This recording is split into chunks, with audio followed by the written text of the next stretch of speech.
Добыча редкоземельных металлов на Тамторском месторождении начнется в 2020 году.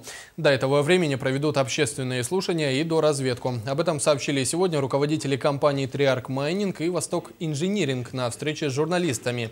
Именно эти предприятия будут заниматься освоением месторождения. Отметим, что добывать редкоземельные металлы будут только на участке Буранный общей площадью 12,5 квадратных километров. Тем не менее, по мнению экспертов, запасов участка хватит на 100 лет.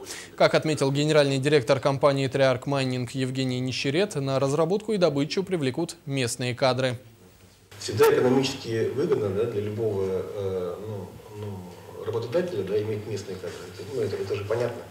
Не надо искать, не надо перевозить, не надо заниматься жильем, не надо адаптировать. Достаточно много пунктов социально-экономического соглашения нашего как раз содержит наши обязательства не только по привлечению местных кадров, но и по подготовке к переживанию. Самое главное, чтобы было желание местных кадров.